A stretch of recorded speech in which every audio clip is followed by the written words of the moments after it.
Welcome back to Pisces TV with Montana B. This is our daily vibe, Pisces, for the collective, Sun, Moon, Venus, and Rising. Wherever Pisces may fall in your chart or in your environment, keep in mind, tarot is entertainment. It may or may not resonate with everyone, and if it does not, feel free to check other aspects of your chart, some of my other videos. As we get started, I welcome you into the community board where all is shared. Make sure once you subscribe, if you hadn't already, to check all notifications so you don't miss anything. The daily specials, coupon codes, and the agenda is posted there, which is also where we just integrate and kind of hang out. However, if you're interested in joining us on the other side, where the extended to this video will be located, as well as a more in-depth understanding of something that will be discussed in this video, join us through Patreon. And like I said, the link is in the description. Now, to get started, I am flabbergasted and excited. All of the cards, and you may notice from watching some other videos on YouTube, that the messages have been so collective. You know, not everybody can decipher the message, and I'm not even trying to be funny like I'm some great guru. I'm not. I started way after these people.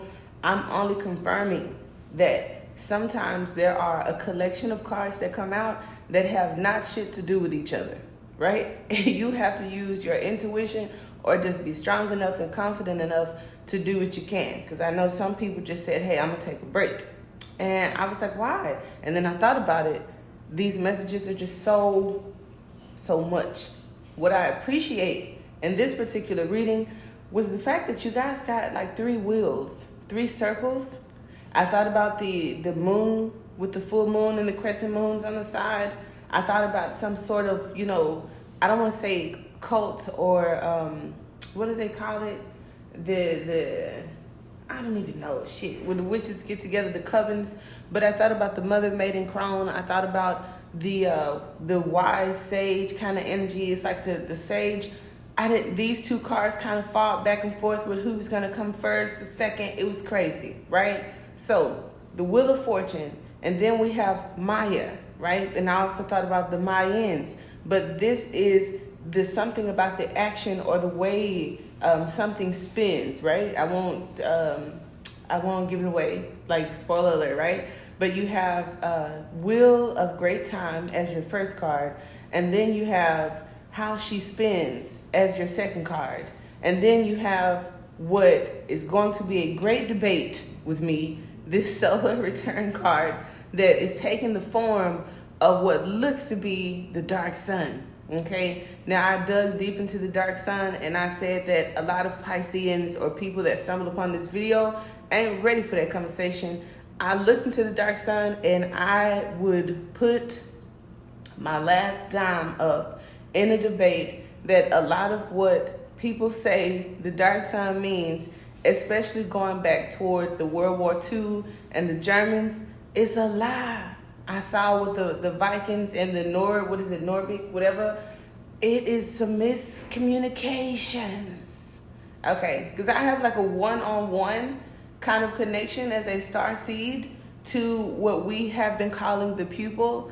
And I laughed because I looked at what some people call the Dark Sun, and it looks just like that pupil. And I know what that pupil is, and it is not what they say the Dark Sun is. So that's crazy, but that's another discussion. We're going to talk about that later in the grown folks section. All right. Now, as we get started with the Wheel of Fortune, who can resist the wheel? You have the number 10 here, right?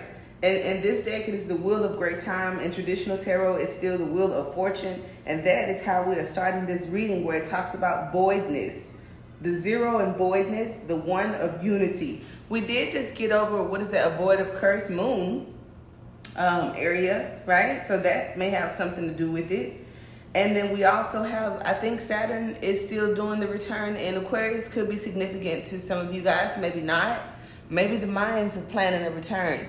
Or, you know, the Mayans calendar got cut off, so it's some things that may be transpiring that we don't know about. However, in this particular deck, all things are ever changing in a state of flux. Yet there are cycles of such activity. Do not let yourself be caught up on the circumferences of situations, but concentrate on the center. Now, this card also asks that we have focus of some sort, because the black sun and the energy and the power also helps focus. Now, we'll talk about it later. But focusing is a big deal, okay?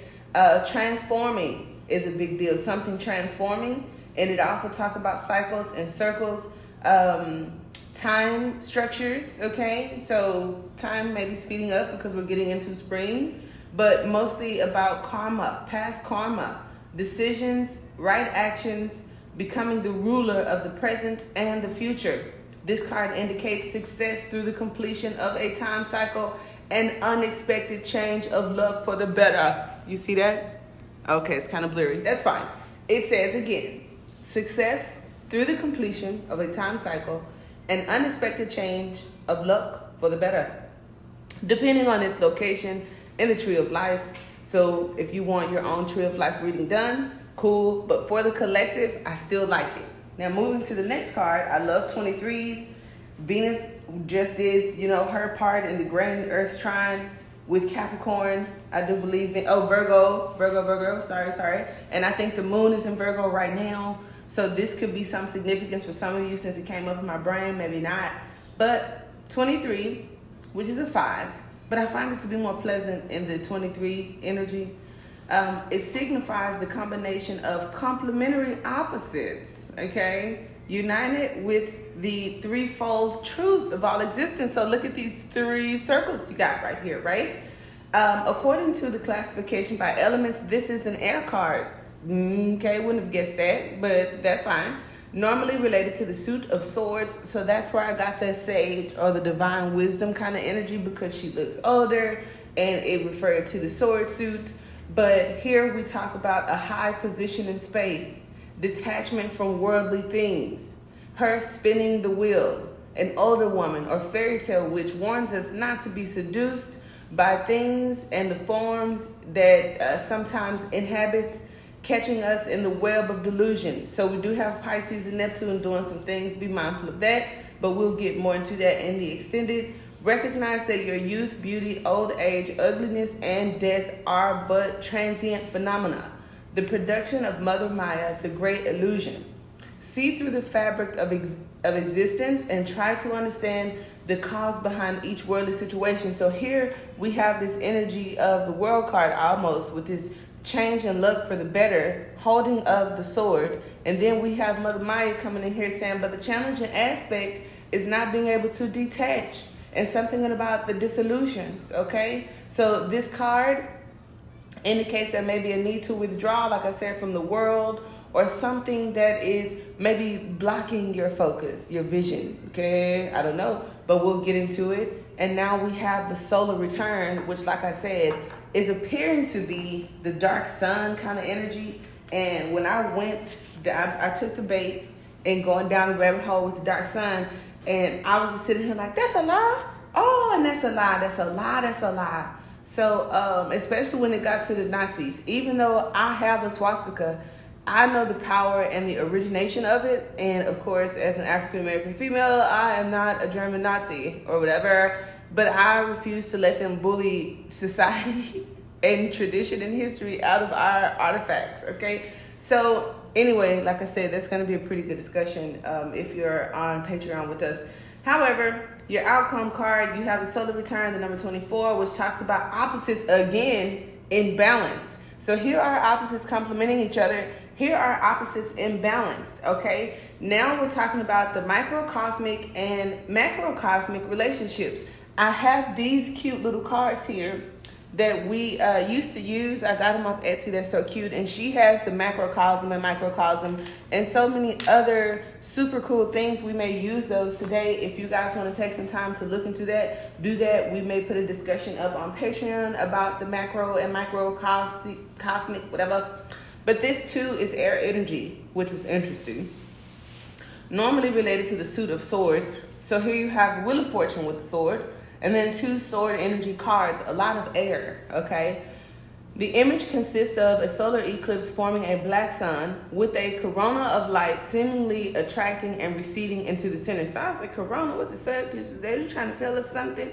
This symbolizes the archetypal forces of heaven, influencing the stars, the planet, the lunar cycles, forming subtle tides of destiny. So it's like these two cards share the same energy, and then she had some business with it, all right? It's just, wasn't that cool? Like how they came out. Anywho, it also talks about completion, okay? We have light and darkness here.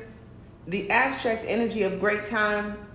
Consider the astrological influences at birth in order to find the path of least resistance in the present situation. So I'm hearing North Node ring a bell in my ears for some of us that need to come out of some disillusion about something and move forward into something else, okay? The overcoming of obstacles through recognition of self-nature, the calculation of exterior influences to compute one's evolutionary direction.